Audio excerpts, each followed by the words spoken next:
할렐루야. 오늘도 우리 예배 가운데 나오신 여러분들 환영하고 축복합니다.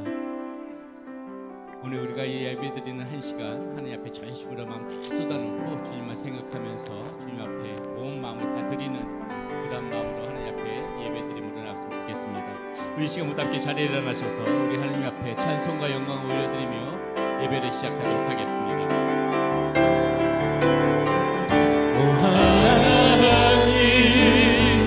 그 빛난 얼굴 배우며 두 손 들고 나아가리. 찬송과 존귀와 영광과 능력이 그 하늘 보좌 위에 주님께 오 하나님 그 빛난 얼굴 배우며 두 손 들고 나아가리. 찬송과 존귀와 영광과 능력이 그 하늘 보좌 위에 주님께 예배합니다. 찬양합니다. 주님만 날 다스리소서. 예배합니다. 찬양합니다. 주님 홀로 높임 받으소서. 예배합니다. 찬양합니다. 주님만 날 다스리소서. 예배합니다. 찬양합니다. 주님 홀로 높임 받으소서.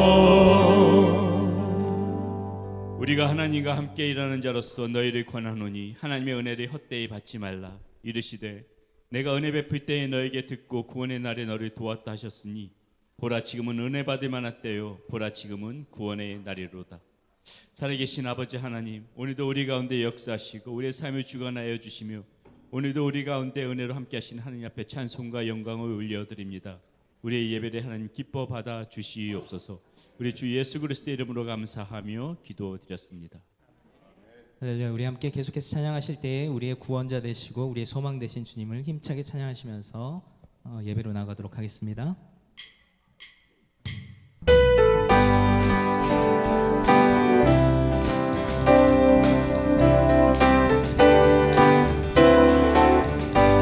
네, 함께 찬양하시겠습니다. 슬픈 마음 있는 사람, 슬픈 마음 있는 사 예수 이름 믿으며 예수 이름 믿으며 영원토록 변함없는 기쁜 마음 얻으리. 다시 한번 슬픈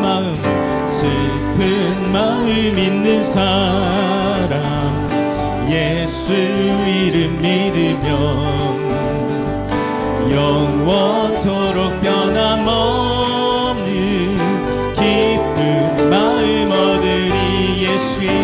예수의 이름은 세상의 소망이요 세상의 소망이요.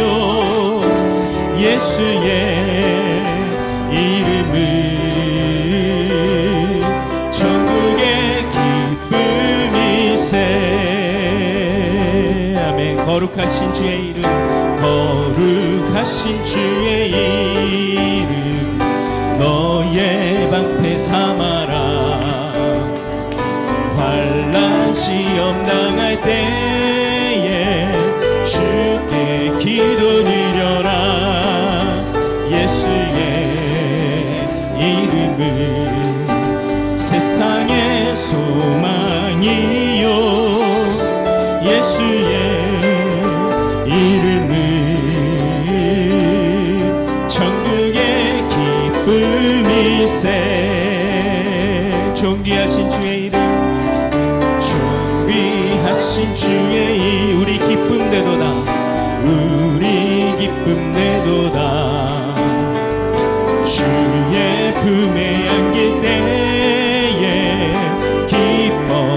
찬송 부르리. 예수의 이름은 세상의 소망이요. 예수의 이름은 천국의 기쁨이세. 우리 갈 길 다간 후에 우리 갈 길 나간 후에 보좌 앞에 나가 왕의 왕께 경배하며 멸류관을 드리리. 예수의 이름은 세상의 소망이요. 예수의 이름은 천국의 기쁨이세.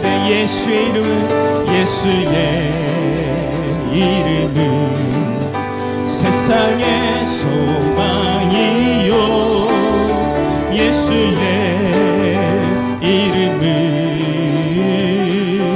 천국의 기쁨이세. 우리의 소망 되신 주님께 박수로 영광 돌리시겠습니다. 아멘. 하나님의 은혜로 있을 데 없는 자 왜 구속하여 주는지 난 알 수 없도다. 내가 믿고 또 의지함은 내 모든 형편 잘 아는 주님 늘 보호해 주실 것을 나는 확실히 아네. 하나님의 은혜로 하나님의 은혜로 있을 데 없는 자 왜 구속하여 주는지 왜 구속하여 주는지 난 알 수 없도다. 내가 믿고 또 의지함은 내 모든 형편 잘 아는 주님 늘 보호해 주실 것을 나는 확실히 아네. 왜 내게 굳센 믿음과 또 복음 주셔서 내 맘이 항상 편한지 난 알 수 없도다. 내가 믿고 또 의지함은 내 모든 형편 잘 아는 주님 늘 보호해 주실 것을 나는 확실히 아네. 왜 내게 성령 주셔서 내 마음을 감동해 주 예수 믿게 하는지 주 예수 믿게 하는지 난 알 수 없도다. 왜 내게 성령 주셔서 왜 내게 성령 주셔서 내 마음을 감동해 주 예수 믿게 하는지 주 예수 믿게 하는지 난 알 수 없도다. 내가 믿고 또 의지함을 내 모든 형편 잘하는 주님 늘 보호해 주실 것을 나는 확실히 아네. 주 언제 강림하실지 혹밤에 혹낮에 또 주님 만날 그곳도 난 알 수 없도다. 내가 믿고 또 의지함을 내 모든 형편 잘하는 주님 늘 보호해 주실 것을 나는 확실히 아네. 내가 믿고 또 의지함을 내 모든 형편 잘하는 주님 늘 보호해 주실 것을 나는 확실히 아네. 내가 믿고 또 의지함은 또 의지함을 내 모든 형편 잘하는 주님 늘 보호해 주실 것을 나는 확실히 아네. 할렐루야. 언제나 우리를 은혜 가운데로 인도하신 하나님께 박수로 영광 돌리시겠습니다. 주님 감사합니다. 우리 자리에 앉으셔서 계속해서 찬양하시겠습니다.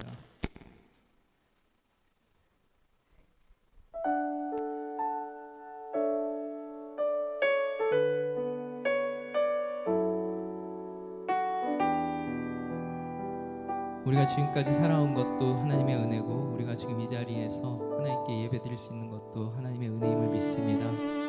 우리 함께 그 하나님의 놀라운 은혜를 생각하시면서 또 가사를 생각하시면서 함께 고백하는 마음으로 찬양하시겠습니다.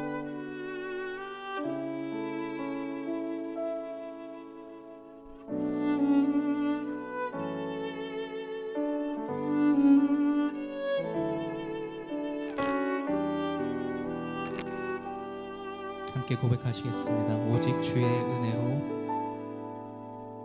오직 주의 은혜로 지금 여기 서 있네. 한없는 경배, 한없는 찬양, 내 영혼 예배드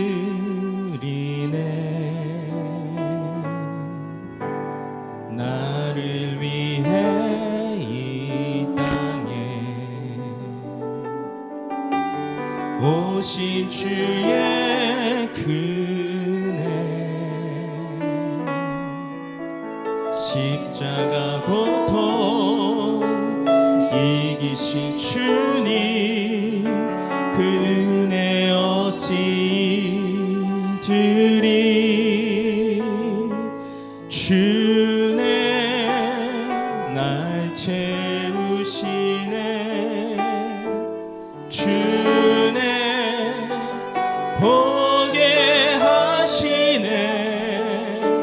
살아가는 동안 은혜로만 살리, 십자가 은혜로. 오직 주의 은혜로, 오직 주의 은혜로 지금 여기 서 있네 지금 여기 서 있네 한없는 경배 한없는 찬양 내 영혼 예배드리네 나를 위해 이 땅에 오신 주 나를 위해 이 땅에 오신 주의 그네 십자가 고통 이기신 주님 그 은혜 어찌 잊으리 주네 날 채우시네 주네 보게 하시네 살아가는 동안 은혜로만 살리 십자가 은혜로 주네 날 채우시네 주네 날 채우시네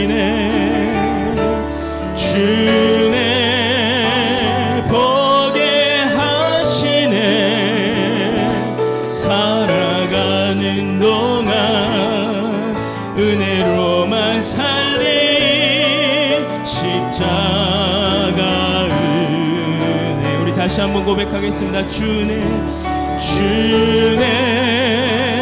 날 채우시네 주네 날 보게 하시네 주네 보게 하시네 살아가는 동안 은혜로만 살리 십자가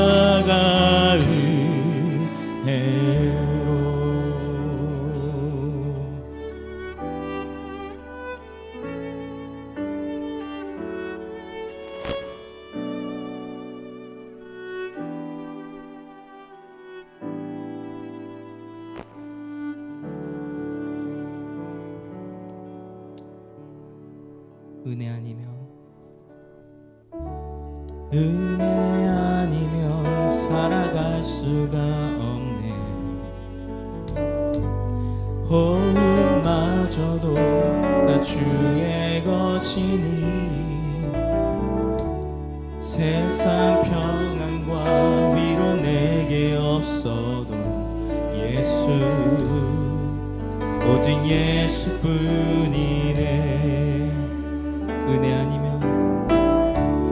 은혜 아니면 살아갈 수가 없네 호흡마저도 다 주의 것이니 세상 평안과 위로 내게 없어도 예수 오직 예수뿐이네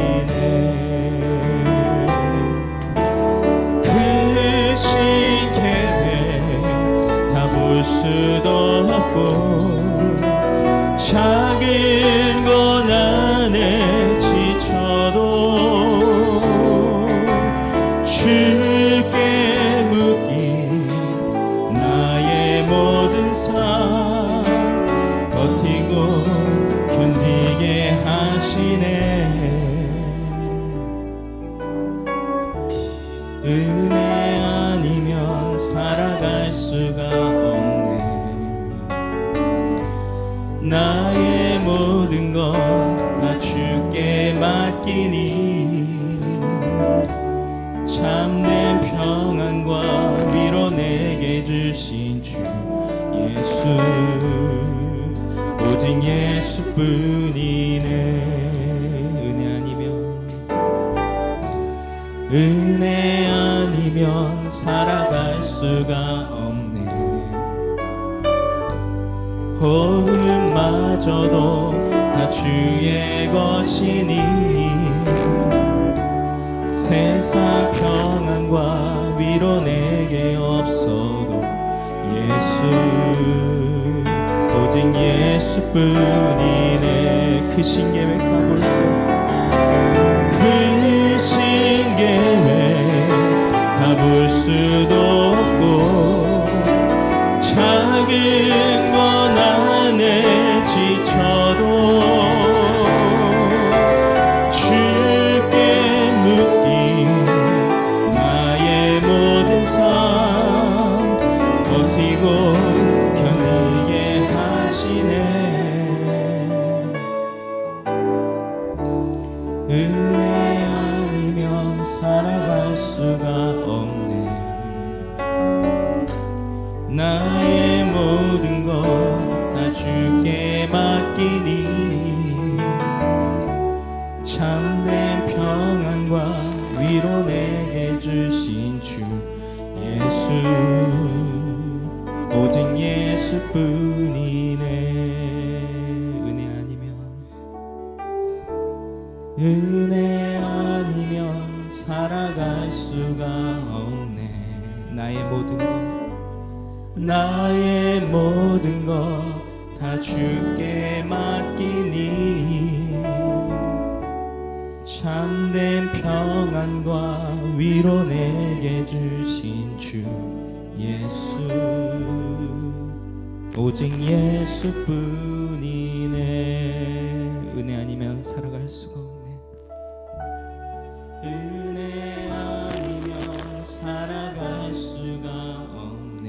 나의 모든 것 다 주께 맡기니 나의 모든 것 다 주께 맡기니 참된 평안과 위로 내게 주신 주 참된 평안과 위로 내게 주신 주 예수 오직 예수뿐이네. 오직 예수뿐이네. 우리 잠시 기도하시겠습니다. 함께 기도하실 때 하나님의 은혜를 생각하시면서 기도하시고 오늘 우리의 드린 예배와 우리 귀한 말씀 전해주신 목사님을 위해서 우리 함께 간절히 기도하며 나가도록 하겠습니다. 같이 기도하시겠습니다. 아버지 하나님 주님의 예수 그리스도를 보내주시고 예수 그리스도 함께 하시고 함께 하시는 아버지 하나님 이 시간 은혜를 찬양하며 은혜에 감사하는 마음으로 아버지 하나님 예배를 받아주시고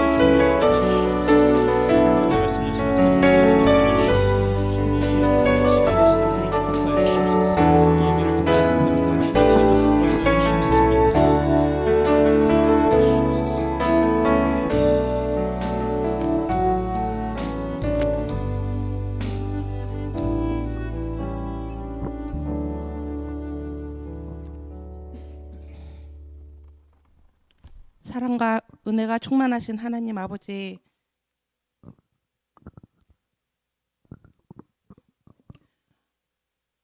저희에게 거룩한 주일을 허락하셔서 거룩한 보좌 앞에 나오게 하시니 감사합니다.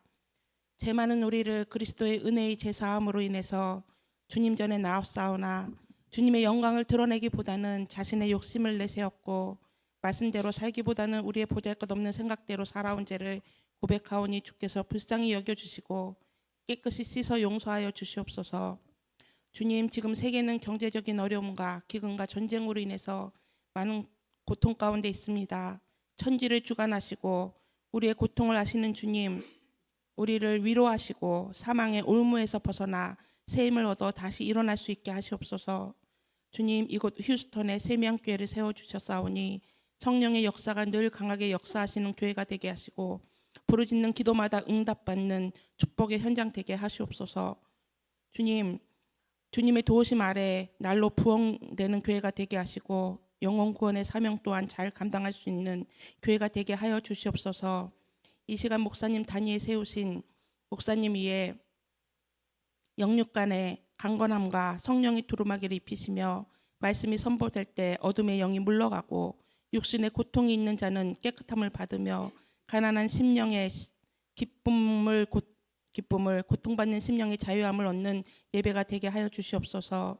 주님, 사순절 기간입니다. 예수님이 당하셨던 그 고난의 시간과 우리의 죄 때문에 십자가에 못 박혀 죽으신 그 한량없는 사랑을 기억하며 오늘 일주일을 살아가게 하시옵소서. 예수님의 이름으로 기도합니다. 아멘.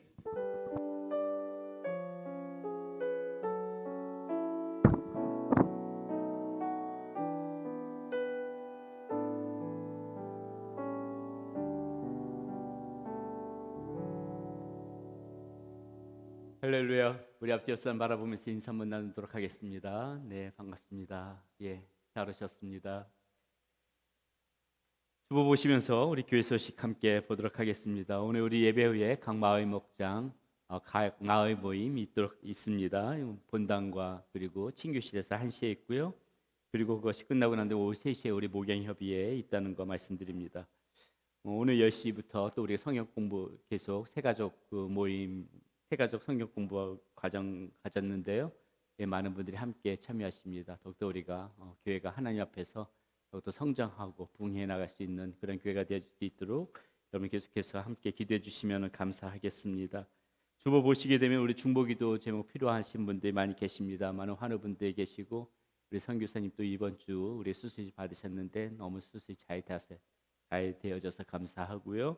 또 많은 우리 환우분들 또 한국에 출타 중이신 분들 위해서 계속해서 기도해 주시면 감사하겠습니다. 나머지 교회 주요 행사들 주보 보시고 참고해 주시면 감사하겠습니다. 오늘 우리에게 주신 하나님의 말씀, 주보에는 지금 좀 오타가 나와 있지만은요, 룻기 말씀입니다. 룻기 2장 1절에서부터 14절까지 말씀 가지고 함께 나누도록 하겠습니다. 모두 함께 자리에 일어나셔서 저와 여러분들이 한 절씩 교독하도록 합니다. 나오미의 남편 엘리멜렉의 친족으로 유력한 자가 있으니 그의 이름은 보아스더라. 모압 여인 룻이 나오미에게 이르되 원하건대 내가 밭으로 가서 내가 누구에게 은혜를 입으며 그리 따라서 이삭을 주겠나이까 하니 나오미가 그에게 이르되 내 딸아 갈지어다 하매 룻이 가서 베는 자를 따라 밭에서 이삭을 줍는데 우연히 엘리멜렉의 친족 보아스에게 속한 밭에 이르렀더라. 베는 자에게 이르되 여호와께서 너희와 함께 하시기를 원하노라 하니 그들이 대답하되 여호와께서 당신에게 복 주시기를 원하나이다 하니라.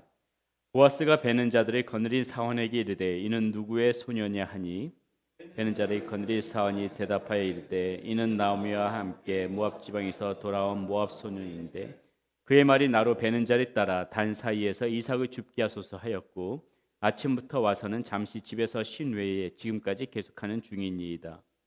보아스가 룻에게 이르되 내 딸아 들으라. 이삭을 주러 다른 밭으로 가지 말며 여기서 떠나지 말고 나의 소년들과 함께 있으라. 그들이 베는 밭을 보고 그를 따르라. 내가 그 소년들에게 명령하여 너를 건드리지 말라 하였느니라. 목이 마르거든 그릇에 가서 소년들이 길어온 것의 맛이 있지니라 하는지라.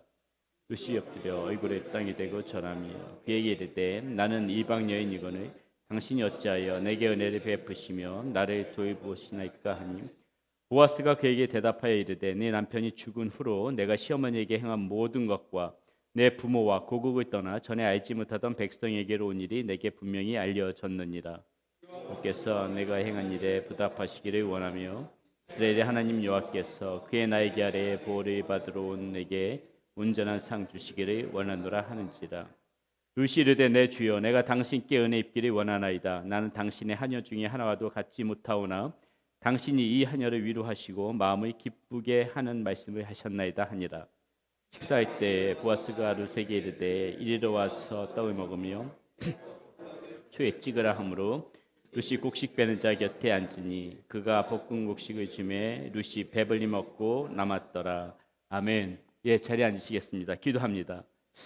살아계신 아버지 하나님, 오늘도 우리가 말씀 가운데서 주님의 크신 사랑과 은혜를 마음 깊이 느끼고 마음에 새기고 하나님 그렇게 돌아갈 수 있기를 원합니다. 이 예배를 마치고 돌아가는 그 순간에 하나님을 사랑하는 마음이 깊이 우리 마음 가운데 더 깊어지게 하여 주시고 그 은혜 받고 살아갈 수 있는 힘 허락하여 주시옵소서. 이 시간에도 하나님 앞에 올려드린 예물 주의 영광 위하여 쓰임받는 예물이 되어지게 하여 주시고 우리 사랑하는 성도님들 형편 때문에 어려운 가정 한 가정도 없도록 하나님께서 그 늘 부족함을 채워주시고 지켜주시고 인도하여 주시옵소서. 우리 주 예수 그리스도의 이름으로 감사하며 기도드렸습니다. 아멘. 예, 이번 주 말씀을 준비하면서 저에게 신앙의 터닝 포인트가 언제 있었는지 그것을 한번 생각해보는 시간을 가졌습니다. 제가 초등학교 5학년 때부터 교회를 다니기 시작했는데 사실 그때 뭐 믿음이 뭔지 뭐 그런 것을 알고 그렇게 다녔겠습니까? 집안에 아무도 이제 교회 다니시는 분 없고 신앙 가지신 분들이 아무도 없으니까 아무것도 모르고 처음에는 그렇게 교회 발걸음을 이제 내딛었던 것이죠. 처음에는 그저 친구들이 좋아서 그렇게 신앙생활을 했던 것 같고요. 중고등학교 때는 이제 그 여학생들이 만나는 그런 재미로 그렇게 교회를 가면서 그렇게 신앙생활을 했던 것 같습니다. 그렇게 뭐 신앙생활 하면서 자연스럽게 믿음이 이제 이렇게 생겨지게 되는 것이고 이제 그러면서 이제 믿음 생활이 했던 것이죠. 그런데 언제부턴가 이렇게 학년이 올라가고 나이가 한 살 두 살 먹어갈수록 조금 이 교회가 편하지가 않은 것입니다. 제 가족들 아무도 교회에 나오지 않고 좀 가난한 그냥 남자아이 한 명이 이렇게 교회 왔다 갔다 하는 것을 그 교회 성도님들 별로 이렇게 관심을 가져주지 않는 것이에요.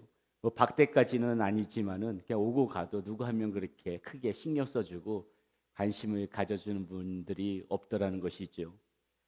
교회 친구들도 마찬가지였습니다. 처음에는 같이 어울려주는 것 같은데 가만히 또 그것도 나이가 한 살 두 살 먹으면서 보니까는요.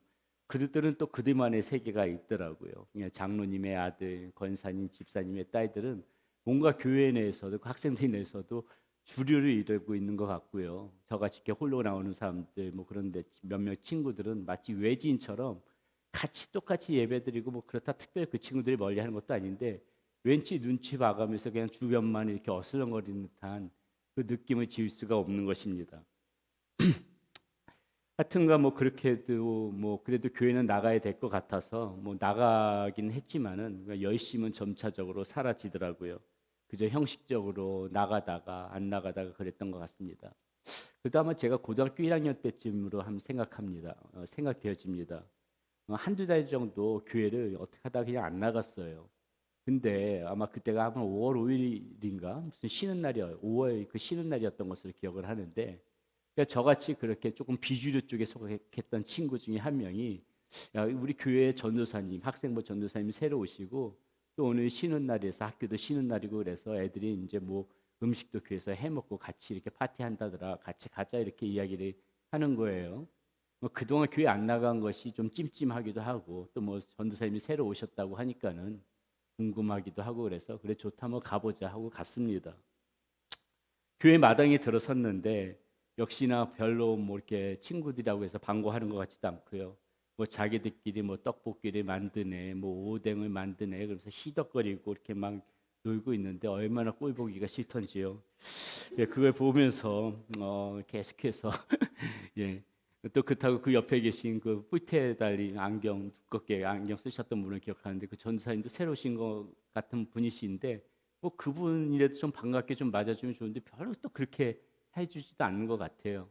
그러니까 괜히 이제 심술이 나고 조금 마음 가운데 조금 이제 안 좋으니까 막 후배들 남자 후배들한테 막 소리도 치고 괜히 막 주변 어슬렁거리면서 전도사님 들으라는 듯이 비아냥거리기도 하고 막 소리도 치고 막 그랬더니요. 글쎄 이 전도사님이 자기가 나를 언제 봤다고 그냥 큰 소리로 막 혼을 내는 겁니다. 마치 교회에서 쫓아냈듯이 막 그렇게 나한테 소리치면서 그렇게 혼을 내는 거예요. 왜 그렇게 하냐고. 좀 당황스럽습니다. 그동안 교회에서 환영은 못 받았어도 욕은 안 먹었었거든요. 예. 그런데 이 다른 분들도 아니고 전도사님이 그렇게 하니까는 얼마나 제가 당황스럽겠습니까? 근데 희한하죠. 이 마음 가운데 그 욕을 먹는데 그 혼을 나는데 화가 나는 것이 아니라요. 이상하게 그 혼나는 소리가 좋은 거예요. 혼나는 소리가 좋은 겁니다.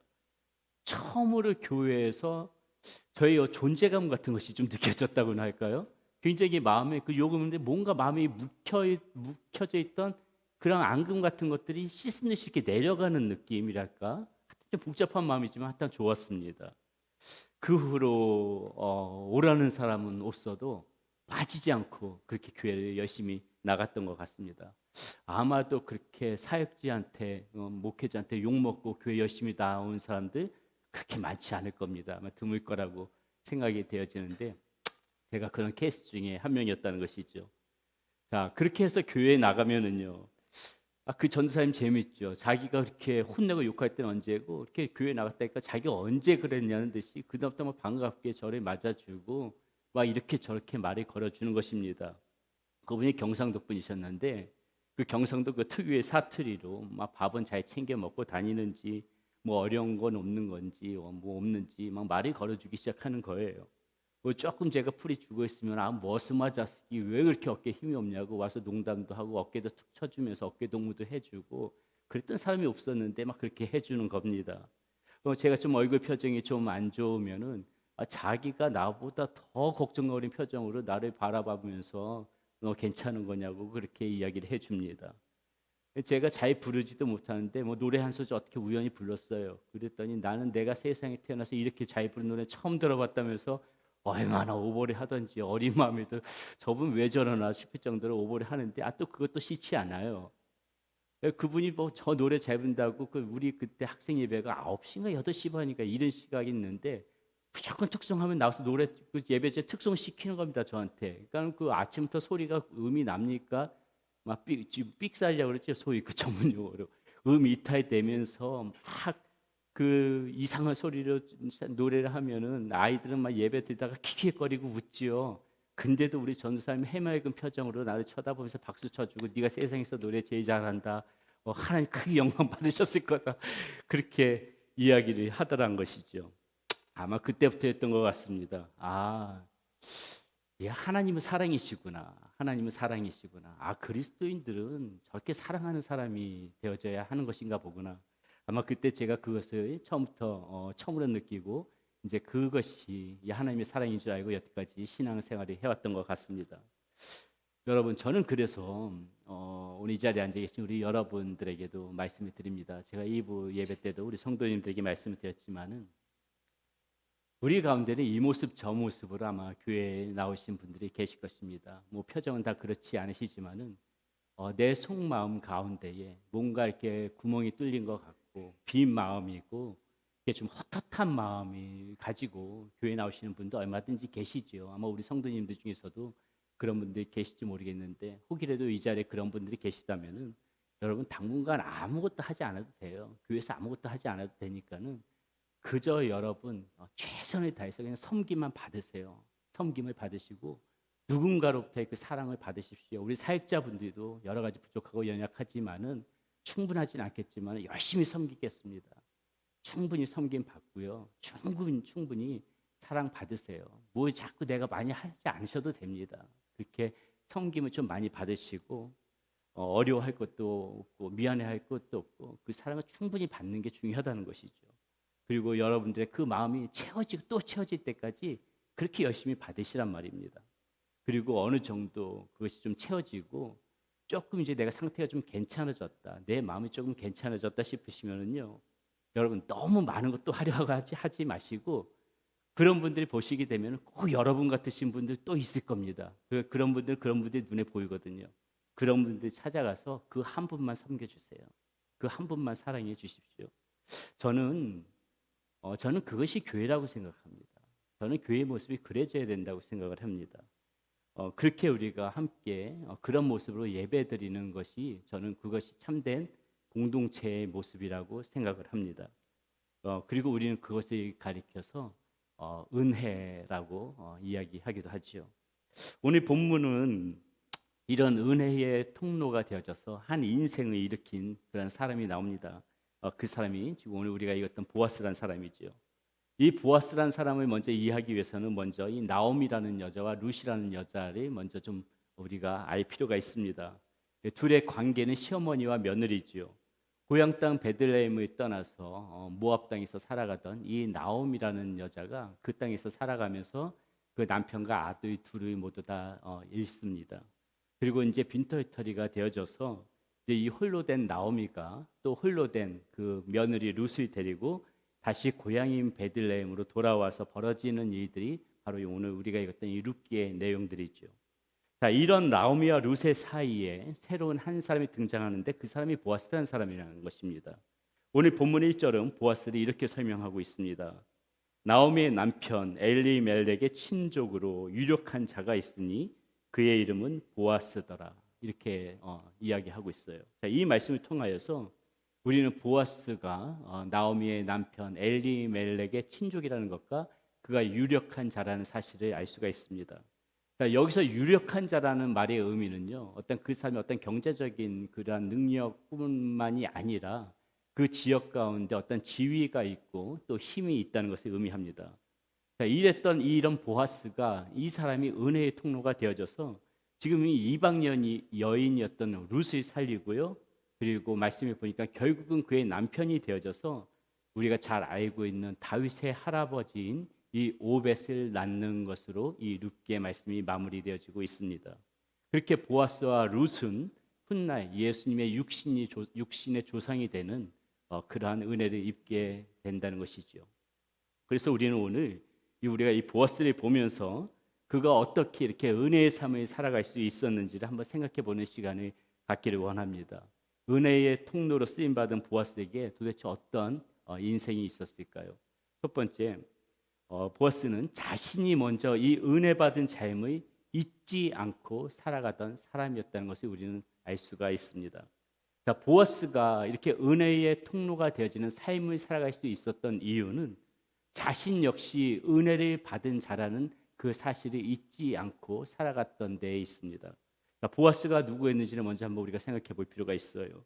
예수님의 족보가 나와 있는 마태복음 1장을 보면은 보아스가 누구인지 이렇게 나와 있습니다. 사이몬은 라합에게서 보아스를 낳고 보아스는 룻에게서 오벳을 낳고 오벳은 이세를 낳고 이렇게 나와 있죠. 예, 이 보아스가 누굽니까? 바로 우리가 2주 전인가요? 나누었던 그 기생 라합의 아들이라는 것이죠. 기생 라합의 아들. 자, 점잖게 표현해서 기생이죠. 이어서 여러분 이 기생이라고 쓰여진 단어가 조나라는 단어인데 이 단어가 의미하는 바는 이 매춘 행위를 직업으로 삼고 있는 그러한 신분을 가리키는 여자를 의미합니다. 자, 거기다가 이 라합은 어떤 여자였습니까? 유대인이 아니죠. 가나안 여인이었습니다. 이방 여인이었단 소리죠. 그리고 또 그 당시 가나안 사람들의 풍습에 보게 되면은 바알 신과 그런 아세라 신들을 섬기는 모습을 볼 수가 있는데 이 아세라는 풍요를 나타내는 신으로 그 신전에서 섬기는 그 여사제들 대부분이 바로 이런 조나 같은 그러한 신분을 가진 사람이었음을 알 수가 있습니다. 그렇다면은 이 라합 역시도 혹시라도 이런 우상신과 연관이 있는 그런 삶이었을지도 모른다는 것이죠. 자, 유대인들의 입장에서 보게 되면은 기생 라합은 그렇기 때문에 이런저런 이유로 도무지 받아들일 수가 이 사회 공동체 내에서 받아들일 수 없는 그런 사람이었습니다. 비록 그녀가 자신들의 이 정탐꾼들을 숨겨준 공로가 있다 할지라도 이 여인은 이 사람들의 이 유대인들의 그 도덕성이 높은 그 율법을 붙잡고 살아가는 그들의 기준에 비추어 보게 되면은 이 여인은 정말 큰 죄인이고요, 천한 신분이고 공동체를 더럽힐 수 있는 그런 존재라는 것이죠. 이 여리고 땅에 그 있는 그 모든 것들이 다 불태 없을 적에 어떻게 보게 되면 이 라합은 그 어떤 사람들보다 먼저 없어져야 될 존재가 아마 그런 라합이지 않았을까 싶습니다. 자, 그런데 성경은 무엇이라고 말해주고 있습니까? 우리가 지난번에도 봤지만 성경에서는요, 이 여호수아가 이제 그 여리고 성을 점령할 때 바로 그 다른 사람도 아닌 라합과 그의 가족들을 살려주고 있는 그 장면을 우리는 말씀 가운데서 찾아볼 수 있었습니다. 생명을 살려준 것에만 그치지 않지요. 보니까는 이스라엘 지파 중에서도 다윗과 예수님의 계보가 되어지는 그 유다 지파의 한 사람인 우리 아까 마태복음에서 읽었듯이 그 사이몬이 바로 이 여인 라합과 결혼을 하게 됩니다. 성경 학자들 중에는 이 사이몬이라는 사람이 그때 여리고를 정탐했던 그런 두 사람 중에 한 명이 아니겠냐는 그런 견해도 있지만은 뭐 그건 우리가 확인할 길이 없으니까 확실치 않은 부분이고요. 하여튼 그 당시에는 정말 어떤 천한 신분이요, 죄 많던 이 여인이 이 이스라엘의 공동체로 지금 이제 이렇게 받아들여지면 물론이요, 이스라엘의 유력한 가문의 그러한 사람으로, 그러한 일원으로 그렇게 변화되어졌다는 것입니다. 이 여인의 받아들임으로 말미암아 라합이 그렇게 변화되어질 수가 있었다는 것이에요. 라합의 아들이었던 보아스가 이것을 몰랐을 리가 없었을 겁니다. 아마도 보아스는 어렸을 적에부터 이방 여인인 어머니를 이렇게 이스라엘 사람들이 받아주는 그 모습을 보면서 자랐을 것입니다. 이 이스라엘 사람들이 기생이었던 자기 어머니를 차별하지 않고 품어주고 그거를 있는 모습 그대로 받아주고 같이 그렇게 더불어서 살아가는 그 모습을 보아스는 보면서 자랐을 것입니다.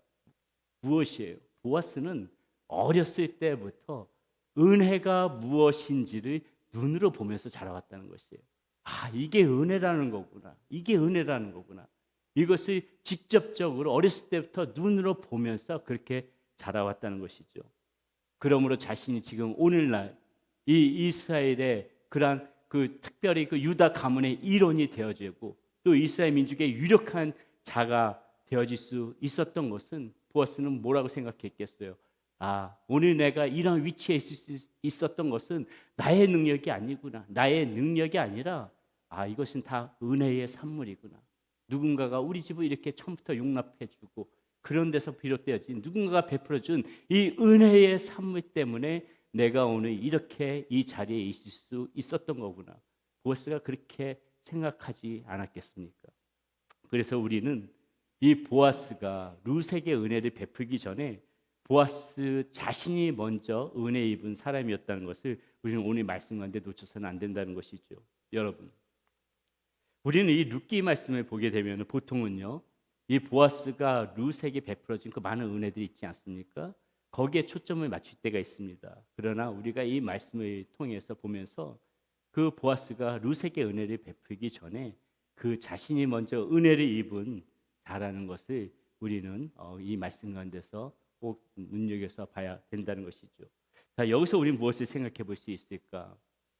이스라엘 백성들이 기생 라합을 그렇게 용납해주고 받아들여 준 결과로 보아스가 이렇게 있었던 것처럼요. 여러분, 이렇게 지금 비천하고 또 때로는 정말 추한 죄인의 모습이기도 하고 때로는 정말 연약하고 부족한 이러한 우리들을 받아준 분이 계십니다. 그분이 누구세요? 우리의 이 모습 이대로를 받아주신 분, 바로 예수 그리스도. 우리는 그분을 떠올리지 않을 수가 없는 것입니다. 이 보아스를 보면서 그분을 떠올리지 않을 수가 없는 것이죠. 바로 우리 주님이시죠. 살몬이 이 라합과 결혼함으로 그 비천했던 그의 신분이 변화되어졌습니다. 예수님의 계보인 유다 가문의 일원이 되어졌어요. 졸지에 그렇게 라합이 그렇게 변화되어졌지요. 마찬가지죠, 여러분.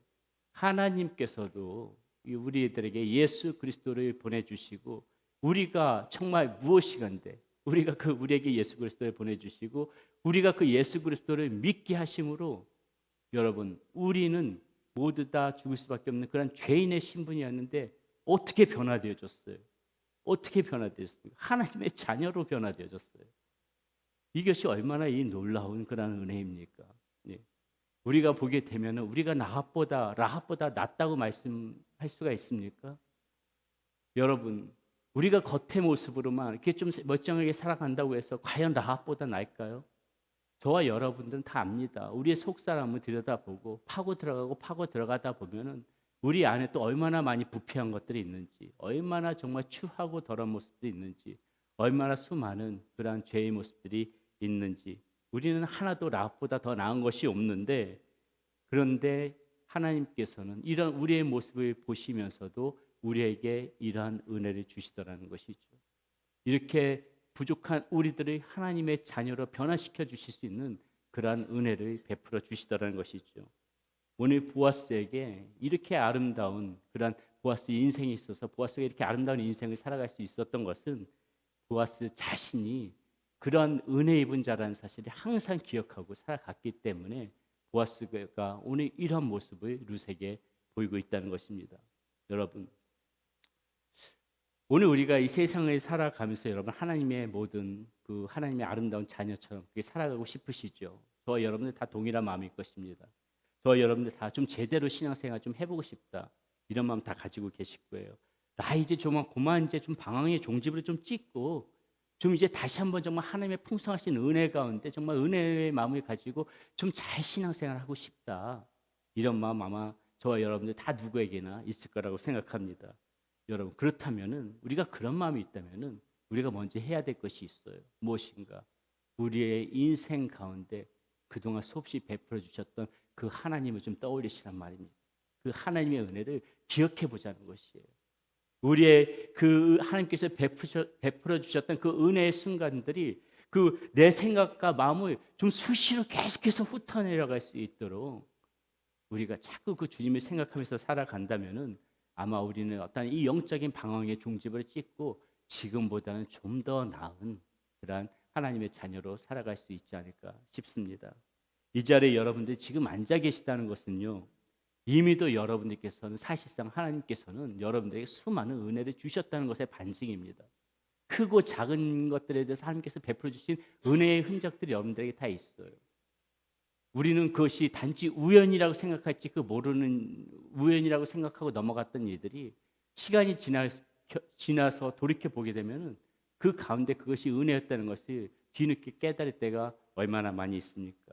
누군가를 통해서 때로는 어떤 상황을 통해서 보이지 않는 그 하나님의 손길이 저와 여러분들 가운데 늘 있어 왔다는 것입니다. 은혜의 순간들을 그래서 우리는 기억해야 되는 것입니다. 자꾸 생각해야 되는 것이고요. 은혜의 순간들을 좀 더 그 은혜의 순간들 더 묵상하는 시간을 많이 가져야 되는 것이고요. 은혜의 순간들을 자꾸 떠올릴 필요가 있다는 것입니다. 계속해서 입으로 해도 떠올릴 필요가 있다는 것이에요. 왜 그러는가? 우리가 은혜를 망각하게 되게 되면은 필연적으로 원망과 불평이 튀어나올 수밖에 없어요.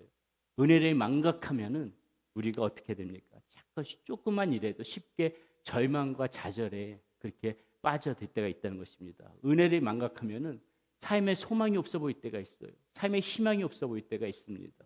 은혜를 망각하면은 기쁨을 기쁨으로 보지 못할 때가 있고요. 그리고 감사를 감사로 알지 못하는 그런 영적 소경에 빠질 때가 있다는 것입니다. 여러분, 돈이 많다고 해서 은혜던가요? 내 사업이 잘 된다고 해서 그것이 다 은혜던가요? 내 몸이 건강하다고 해서 그것이 다 은혜입니까? 내 자녀들이 속 안 썩이고 다 잘 풀리면 그게 은혜입니까? 나의 모든 것들이 잘 풀리고 다 잘 되는 것처럼 보여도 여러분, 주님과 멀리 떨어져 있고 주님과 나와 상관이 없다면은, 내가 주님 안에 지금 있지 않다면은 여러분, 그 절대 은혜 아니에요. 내 주변에 모든 것이 잘 돼도 내가 지금 현재 주님과 멀리 떨어져 있는 상태다, 내 마음이 멀어져 있는 상태다, 절대 은혜가 될 수가 없습니다. 예수님 곁에 꼭 붙어서 조금 힘들고 어려워도, 내 상황이 지금 조금 좋지 않아도 예수님 곁에 내가 지금 떠나지 않고 예수님 안에 있다면 여러분, 그것이 은혜인 줄 아셔야 돼요.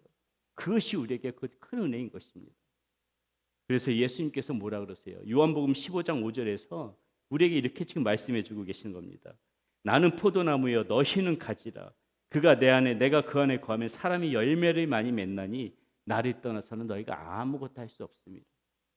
사지가 멀쩡한데 왜 예수님께서는 우리 보고 아무것도 할 수가 없다고 해요? 예수님을 떠나서 하는 일들은 다 바람에 나는 겨와 같이 인생에 있어서 아무런 의미가 없다는 것이에요. 예수님 안에 거할 때 예수님을 버리고 하는 그 모든 일들은 결코 그것은 의미가 없다는 것입니다. 예수님 안에서 해야 되는 거예요. 예수님 곁에 붙어서 뭘 하더라도 해야 되는 것입니다. 예수님께서 여러분들을 포도나무 가지로 삼아 주셨다는 그 은혜를 꼭 기억하시기를 바라겠습니다. 부족하고 연약한 우리들을 예수님께서는 당신 자신은 포도나무고 우리들이 불러주셔서 그 가지로 삼아주셨다는 이 사실이 어디 작은 일입니까?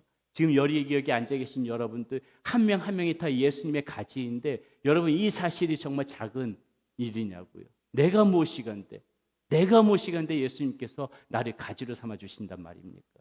이것을 보고 왜 우리가 은혜를 못 느끼겠습니까? 여러분 모두 다 그렇게 다 은혜 받은 삶을 살아가실 때에 우리가 좀 더 하나님의 자녀로 바르게 이렇게 살아갈 수 있을 것입니다. 두 번째, 보아스는 은혜를 입은 자이면서요, 또 어떤 인생이었는가? 은혜를 베푸는 인생이었다. 은혜를 베푸는 인생이었다. 자, 자신이 이러한 은혜를 입은 사람임을 알았기 때문에 보아스는 오늘 자신의 어머니와 너무나도 지금 비슷한 처지에 있는 이 룻을 모른 척할 수가 없는 것입니다. 자신 어머니의 삶을 보아왔잖아요. 자신의 어머니 역시 이방 여인 아니었습니까? 룻 누구예요? 룻 똑같이 이방 여인이었어요. 자신 어머니 라합, 그 모든 이스라엘 백성들이 여리고성 정리할 때 모두가 다 이스라엘 백성들로 가득 찰 때 자신의 어머니 혼자 홀로의 그 이방 여인으로 살았던 그 기구한 삶, 얼마나 외롭고 고독하고 얼마나 동떨어진 삶이었겠냐고요. 그 라합의 이스라엘 백성들이 용납해주고 받아준 것 아닙니까? 그런 눈에 보아스가 그것을 지켜봤는데 그런 눈에 지금 룻이 보이는 겁니다. 멀리 저 모압 땅에서부터 시어머니 나오미를 쫓아와서 온 이 루스를 알아볼 때 보아스의 마음 가운데 얼마나 치근한 마음이 들었겠어요. 보아스는 이 룻에게 잘해주니까 룻이 이렇게 말하죠. 어찌 자기 같은 사람에게 이렇게 은혜를 베풉니까? 이런 질문에 다음과 같이 대답합니다. 룻기 2장 11절 12절에서 이렇게 말해요. 보아스가 그에게 대답하여 이르되 네 남편이 죽은 후로 네가 시어머니에게 행한 모든 것과 내 부모와 고국을 떠나 전에 알지 못하던 백성에게로 온 일이 내게 분명히 알려졌느니라. 여호와께서 내가 행한 일에 보답하시기를 원하며 이스라엘의 하나님 여호와께서 그의 나에게 아래에 보호를 받으러 온 내게 온전한 상 주시기를 원하노라 하는지라. 이렇게 얘기해줘요. 보아스는 알았던 것이죠. 자신의 어머니와 자신을 용납해 준 것은 표면적으로는 이스라엘 백성들이지만은 결국 자신들을 품어준 것은 누구예요? 커다란 하나님의 나에게 아래였다는 것을 보아스는 알았던 것입니다. 이런 하나님의 나에게 아래에서 자신들이 보호받아 왔다는 것을 너무나도 잘 알고 있기 때문에 지금 보아스는 룻과 나오미를 보면서 아, 지금 저들도 하나님의 나에게의 보호가 필요하구나. 그것을 치근한 표정, 치근한 모습으로 바라볼 수가 있었던 것이에요. 그들의 치근한 처지를 이해할 수 있었던 것이에요. 지금 저 사람들도 나와 같이 하나님의 나에게 아래에 거할 필요가 있겠구나. 보아스는 그걸 알았던 것이죠. 그래서 보아스는 이들을 지금 그 나에게 아래로 인도하는 그러한 은혜의 통로가 되어지기를 결심한 것입니다. 보아스가 룻에게 어떻게 은혜의 통로가 되어줍니까? 보아스가 여호와의 나에게 아래에 보호를 받으러 온 그 너희들에게 상 주시기를 원한다 이렇게 말했을 적에요. 룻이 뭐라고 말하냐면 13절에서 내 주여 내가 당신께 은혜 입기를 원합니다 이렇게 고백을 해요. 그러자 14절 바로 이어지는 14절 말씀에 뭐라고 어떤 부분이 나와 있는가 우리 한번 보도록 하겠습니다. 14절 말씀이 이렇게 나와요. 식사할 때 보아스가 룻에게 이르되 이리로 와서 떡을 먹으며 내 떡 조각을 초에 찍으라 하므로 룻이 곡식 빼는 자 곁에 앉으니 그가 볶은 곡식을 주매 룻이 배불리 먹고 남았더라. 여러분, 보아스가 했던 첫 번째 은혜의 통로가 뭔지 아세요? 보아스가 했던 첫 번째 은혜의 통로가 바로 지금 말씀해 보니까는 룻의 배불리 먹이는 일을 먼저 했다는 것이죠. 룻의 배불리 먹이는 일. 배고픈 사람에게 은혜의 통로가 되어주는 것은요, 먼저 배불리 먹이는 거예요. 먼저 배불리 먹이는 거. 이것이 의미하는 것이 무엇일까요? 우리가 은혜 받은 자로서 은혜 베푸는 자로 살고 싶다면요, 여러분 그 은혜 베푼다는 의미는 우리의 삶 가운데 이런 희생과 이런 섬김의 모습이 같이 반드시 수반되어져야 된다. 그게 은혜 베푸는 자의 모습 가운데 있어야 된다는 것입니다. 그리스도의 이름으로 누군가의 필요를 채워줄 여건이 나에게 조금이라도 있는 삶이라면, 나한테 조금이라도 그런 여력이 있다면은 우리는 그 누군가의 필요를 채워주는 일에도 힘쓸 줄 알아야지 우리가 은혜 베푸는 자로 살아갈 수가 있다는 것입니다. 선한 사마리아인 비유가 우리에게 이야기해 주는 부분이 바로 그런 부분 아닙니까? 누가복음 10장 35절에서 선한 사마리아는 이렇게 행동합니다. 그 이튿날 그가 주막 주인에게 데나리온 둘을 내어주며 이르되 이 사람을 돌보아 주라. 비용이 더디면 내가 돌아올 때에 갚으리라 하였으니. 이렇게 말하고 있어요. 말로만이 아닌 정말 자신의 희생과 헌신이 수반되어지는 그러한 은혜를 나누는 것, 은혜 베푸는 사람에게는 그런 모습도 있어야 한다는 것을 오늘 보아스가 우리에게 가르쳐주고 있다는 것이죠. 또한 은혜를 베푼다는 것은 무엇입니까? 이런 물질적인 그러한 체험만이 아니라 정말 진짜 중요한 은혜 베푸는 것은 그 누군가를 이 보아스처럼 주의 나에게 거할 수 있도록 그렇게 인도해주고 지켜주는 것이에요. 보아스는 8절에서 룻에게 이렇게 말합니다. 보아스가 룻에게 이르되 내 딸아 들으라. 이삭을 주우러 다른 밭으로 가지 말며 여기서 떠나지 말고 나의 소년들과 함께 있으라. 이렇게 말하거든요. 자, 보아스의 밭이 무엇입니까? 보아스의 밭이 의미하는 것. 거기가 곧 하나님의 날개 아래 거하는 장소 아닙니까? 보아스의 밭이 의미하는 것이 곧 그것이 은혜가 있는 장소라는 것이에요. 보아스가 여기서 떠나지 말라고 한 이유는 무엇이에요? 낯선 이방 여인이 자신의 밭을 떠났을 적에 얼마나 위험한지 알기 때문에 이렇게 이야기하고 있는 것입니다. 그러므로 우리가 누군가에게 베풀 수 있는 가장 큰 은혜가 있다면 그것은 무엇이에요? 그 누군가가 정말 이 주의 날개 아래 거할 수 있도록 안전하게 거할 수 있도록 은혜의 장소에 머물 수 있도록 그 사람을 주의 나에게 가운데로 인도해 오는 것이 첫 번째 우리가 은혜 베푸는 자의 모습이 되어야 되는 것이고요.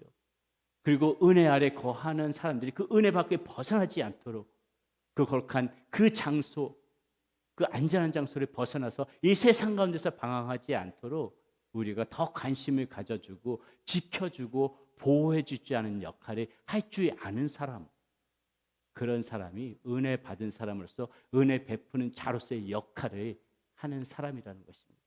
저는 여러분들이 우리 이 사랑하는 공동체가 모두 좀 그러한 분들이 되시기를 간절히 소원합니다. 모두 그러한 인생들 살아가시기를 바랍니다. 이것이 가장 큰 아마 은혜를 베푸는 사람의 모습일 것입니다. 저와 여러분들이 이런 은혜를 베푸는 자의 모습으로 꼭 살아가시기를 당부드립니다.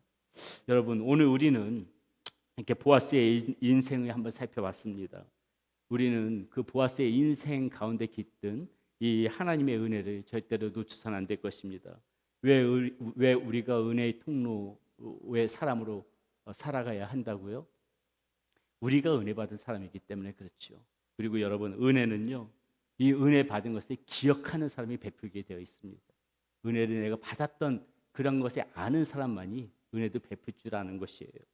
보아스가 은혜 입은 것을 기억하며 이렇게 은혜를 베푸는 사람으로 은혜의 통로가 되어졌듯이 저와 여러분들도 오늘 이렇게 모두 은혜를 입은 사람으로서 이렇게 은혜를 베푸는 자의 통로로 살아가시기를 바랍니다. 누군가가 나를 통하여서 이렇게 하나님의 사랑과 은혜를 만약에 이렇게 알아간다면은 아마 우리에게는 그거보다 좋은 인생은 없을 것이라고 생각되어집니다. 모두 은혜의 통로로 살아가십시오. 그리고 앞으로도 더 많은 하나님의 은혜를 여러분 받으셔서 그 충분히 은혜를 받으시고 그 받은 은혜를 흘려 보내는 그러한 인생들이 되시기를 축원합니다. 오늘 이 말씀 생각하면서 우리 하나님의 은혜를 생각하면서 함께 우리 이 은혜라는 찬양 함께 부르겠습니다. 가사의 의미를 생각하고 또 우리 이 찬양 부르면서 하나님께서 나에게 베풀어 주신 은혜를 다시 한번 좀 생각해 보면서 우리 이 찬양 하나님 앞에 올려드리도록 합니다.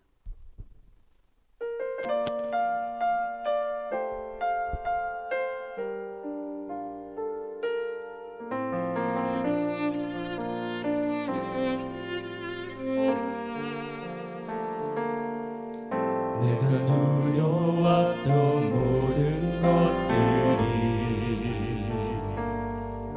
내가 지나왔던 모든 시간이 내가 걸어왔던 모든 순간이 당연한 것 아니라 은혜였소. 해가 뜨고 저녁에 노을 봄의 꽃향기와 가을의 열매 변하는 계절의 모든 순간이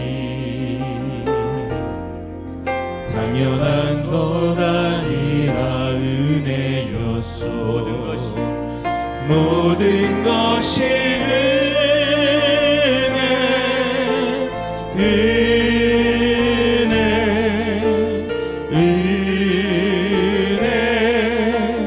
한없는 은혜 내 삶에 당연한 것 하나도 없었던 것을 모든 것이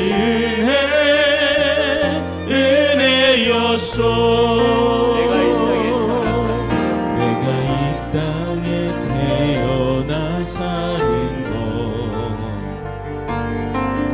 어린아이 시절과 지금까지 숨을 쉬며 살며 꿈을 꾸는 삶 당연한 것 아니라 은혜였소. 내가 하나님의 자녀로서 내가 하나님의 자녀로 살며 오늘 찬양하고 예배하는 삶 복음을 전할 수 있는 복음을 전할 수 있는 축복이 당연한 것 아니라 은혜였습니다. 당연한 것 아니라 은혜였소. 모든 것이 은혜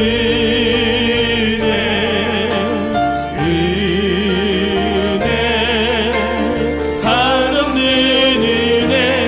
내 삶에 당연한 것 하나도 없었던 것을 모든 것이 은혜였소.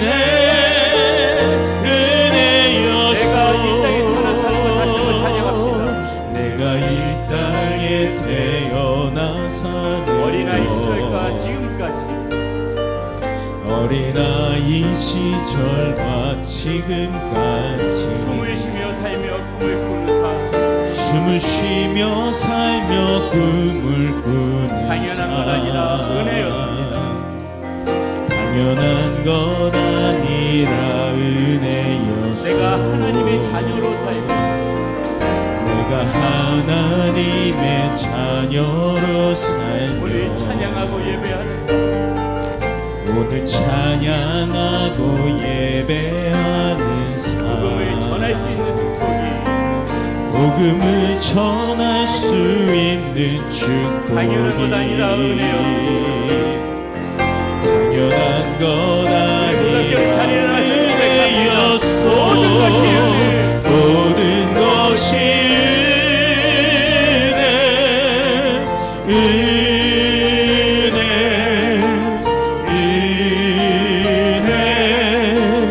한없는 은혜. 내 삶에 당연한 것 하나도 없었던 것을 모든 것이 은혜였소. 모든 것이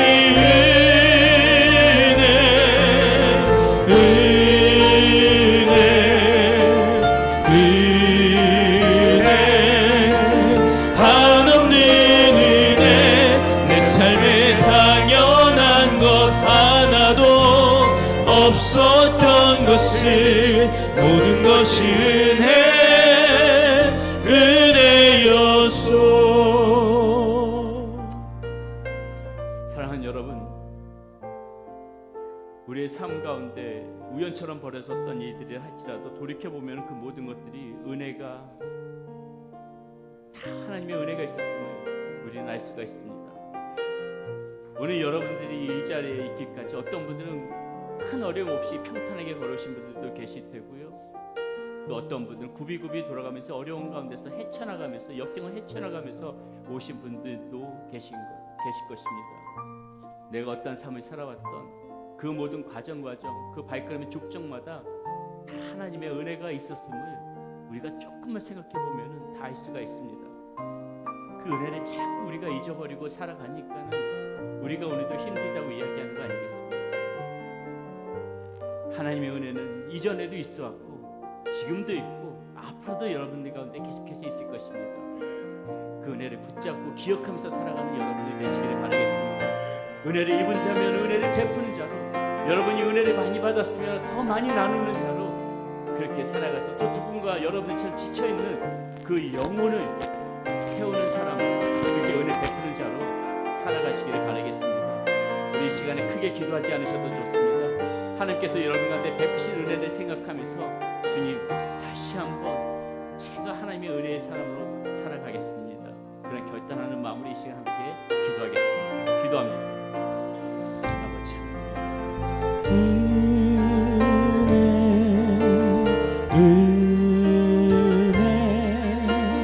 한없는 은혜. 내 삶에 당연한 것 하나도 없었던 것을 모든 것이 은혜였소. 모든 것이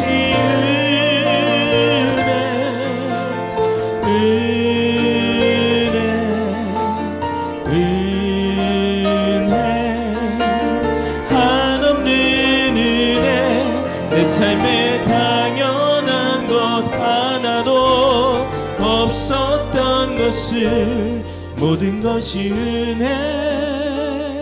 은혜였소. 아버지 하나님, 그동안 당연하다고 생각해왔던 것이 돌이켜 생각해보면 은혜가 아닌 것이 하나도 없습니다. 보이지 않는 그 하나님의 손길이 우리와 함께 하면서 우리 걸어가는 그 발걸음 족적마다 하나님께서 우리들을 인도해 주시고 우리들을 붙잡아 주셨음을 이 시간 다시 한번 고백합니다. 하나님, 우리가 이렇게 은혜 입은 자로서 하나님 이제 그 은혜를 나누며 베풀며 살아가는 그러한 인생 되어지게 하여 주시옵소서.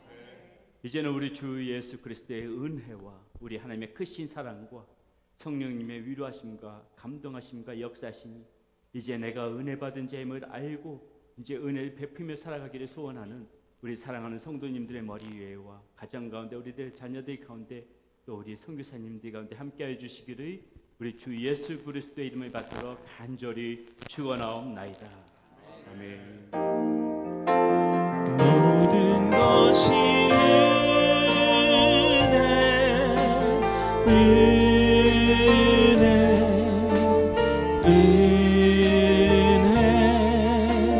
한없는 은혜 내 삶에 당연한 것 하나도 없었던 것을 모든 것이 은혜